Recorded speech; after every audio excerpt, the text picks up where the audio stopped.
अगर आपसे कहा जाए कि सत्य के लिए अपनी पत्नी और बच्चे को बेच दो, तो क्या आप कर पाओगे? सच बोलने की कीमत क्या होती है? क्या कोई इंसान सब कुछ खोकर भी सत्य पर टिक सकता है? यह कहानी आपको सिखाएगी कि आप चाहे अमीर हो या गरीब, सत्य के मार्ग पर चलना ही असली धर्म है।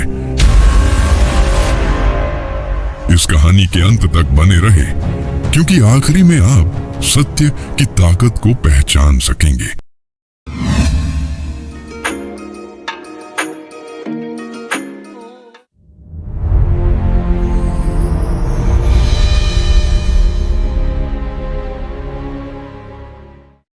बहुत प्राचीन समय की बात है, जब पृथ्वी पर धर्म और अधर्म के बीच निरंतर संघर्ष चल रहा था।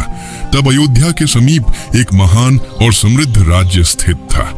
उस राज्य की पहचान उसके महलों से नहीं, उसकी सेना से नहीं, बल्कि उसके राजा के चरित्र से होती थी। उस राजा का नाम था राजा हरिश्चंद्र। राजा हरिश्चंद्र न्यायप्रिय, करुणामय और दयालु थे। वे अपने राज्य को पुत्र की भांति प्रेम करते थे, पर उनकी सबसे बड़ी विशेषता थी सत्य। कहा जाता था कि राजा हरिश्चंद्र के मुख से निकला वचन पत्थर पर खिंची रेखा के समान होता था। यदि राजा ने कह दिया तो वह होकर रहेगा। एक दिन स्वर्गलोक में देवताओं की सभा लगी हुई थी। वहां महर्षि विश्वामित्र, देवराज इंद्र और अन्य देवगण उपस्थित थे। विश्वामित्र ने गंभीर स्वर में कहा, पृथ्वी पर एक ऐसा राजा है जो अपना प्राण त्याग सकता है, पर झूठ नहीं बोल सकता। इंद्र को संदेह हुआ। उन्होंने कहा, ऋषिवर, मनुष्य अंततः मनुष्य ही होता है। कठिन परीक्षा में हर कोई टूट जाता है। सभा में मौन छा गया। तभी निर्णय हुआ, राजा हरिश्चंद्र की परीक्षा ली जाएगी। कुछ समय बाद महर्षि विश्वामित्र राजा हरिश्चंद्र के दरबार में पहुंचे। राजा ने उन्हें आदर पूर्वक आसन दिया, जल अर्पित किया और कहा, महाराज, आज आपका आगमन मेरे जीवन को धन्य कर गया। आज्ञा दीजिए, मैं आपकी क्या सेवा कर सकता हूँ? विश्वामित्र ने कहा, राजन, मैं आपसे दान चाहता हूँ। राजा बोले, जो मांगेंगे अवश्य दूंगा। तभी ऋषि बोले, मुझे आपका पूरा राज्य चाहिए। दरबार में सन्नाटा छा गया। मंत्रियों के मुख पीले पड़ गए, पर राजा हरिश्चंद्र क्षण भर भी विचलित नहीं हुए। उन्होंने शांत स्वर में कहा, यदि यही आपकी इच्छा है तो यह राज्य आज से आपका हुआ। राज्य देने के बाद महर्षि विश्वामित्र ने कहा, राजन, दान की दक्षिणा अभी शेष है। राजा के पास अब न महल था, न धन, न सेना। फिर भी उन्होंने सिर झुकाकर कहा, महाराज, मैं वचन देता हूँ, दक्षिणा अवश्य दूंगा। ऋषि विश्वामित्र ने राजा को 1 महीने तक का समय दिया। अपनी दक्षिणा चुकाने के लिए यहीं से राजा के जीवन की सबसे कठिन यात्रा आरंभ होती है। राजा अपनी पत्नी रानी शैव्या और पुत्र रोहिताश्व के साथ जंगलों में भटकने लगे। दिन बीतते गए। भूख ने शरीर को कमजोर कर दिया, परंतु ऋषि विश्वामित्र को दक्षिणा देने का समय भी आ चुका था। तभी राजा ने वह निर्णय लिया जो किसी मृत्यु से भी कठोर था। उन्होंने भारी हृदय से अपनी पत्नी से कहा, अब मैं खुद को बेच दूंगा। परंतु रानी शैव्या ने इनकार कर दिया और कहा, स्वामी, आप सत्य के मार्ग पर चलते आ रहे हैं, अन्यथा आप खुद को मत बेचिए, मैं स्वयं को बेचूंगी।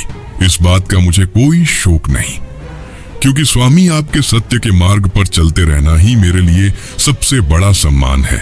राजा भरी बाजार में पहुंचा और खड़ा होकर के जोर से चिल्लाया और कहा, हम बंजारे हैं और हमें धन की जरूरत है। मैं अपनी पत्नी को बेचना चाहता हूँ। तभी एक बुजुर्ग व्यक्ति आगे आया और कहा, मेरी पत्नी घर में बीमार है, मुझे एक दासी की जरूरत है। फिर राजा ने एक बुजुर्ग व्यक्ति को अपनी पत्नी बेच दिया और अपने पुत्र को भी दान कर दिया। राजा का हृदय चीत्कार कर उठा।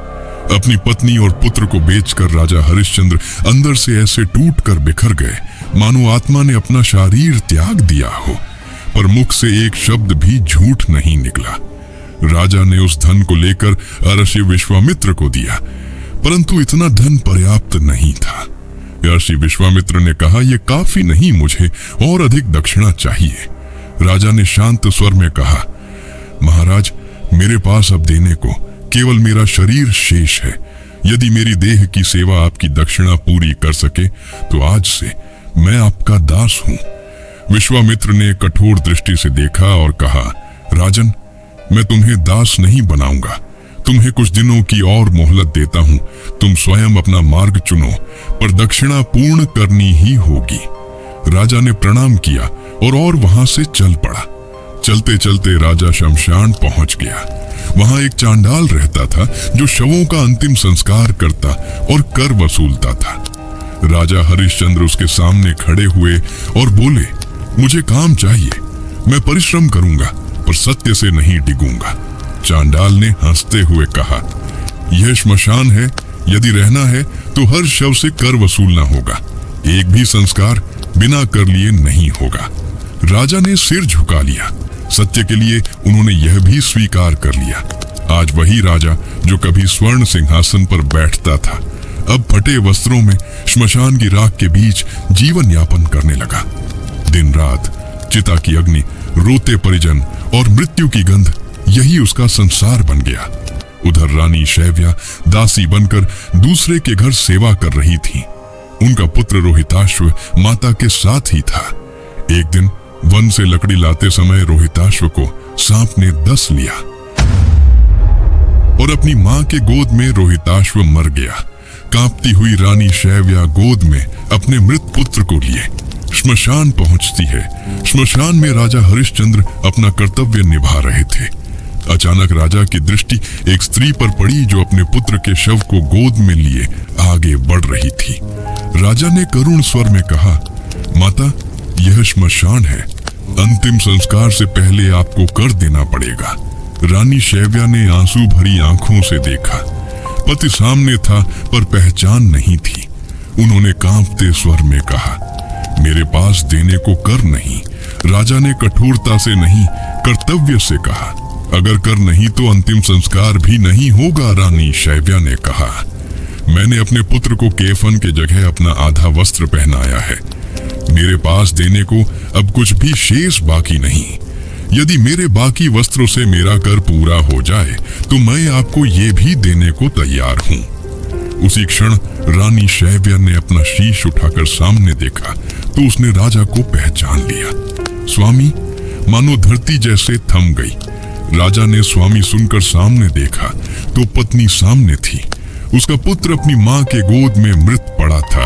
राजा का हृदय टूटकर बिखर गया और अंदर ही अंदर फुट फुट कर रोने लगा, पर उन्होंने आंखें बंद कर कहा, हे प्रभु, यदि सत्य की यही कीमत है तो मुझे यह भी स्वीकार है। चाहे राजा हो या कोई आम मनुष्य, जब उसका पुत्र उसके सामने मृत पड़ा हो तो किसी भी पिता के लिए दुनिया थम सी जाती है। वो ना चाहते हुए भी बेबस हो जाता है, परंतु उन्होंने कर पूरा लिया और अपने पुत्र की चिता को खुद सजाने लगा। तभी आकाश में तेज प्रकाश फैला। देवताओं का पुष्प वर्षा से आगमन हुआ। ऋषि विश्वामित्र स्वयं प्रकट हुए और बोले, राजन, अब परीक्षा पूर्ण हुई। देवराज इंद्र ने कहा, हे सत्य के प्रतीक, आपकी सत्यवादी ने स्वर्ग को भी लज्जित कर दिया। आज सिद्ध हो गया, सत्य से बड़ा कोई धर्म नहीं। उसी क्षण रोहिताश्व जीवित हो उठा। राजा हरिश्चंद्र को राज्य, वैभव और सम्मान सब पुनः प्राप्त हुआ।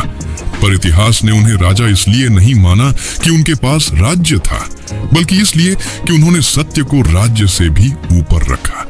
यह कथा हमें सिखाती है, सत्य कठिन है, त्याग दर्द पहुंचाती है, पर अंततः सत्य की ही विजय होती है। इसीलिए अपने जीवन में हमेशा सत्य के मार्ग पर ही चलना चाहिए। और यही थी सत्यवादी राजा हरिश्चंद्र की अमर कथा।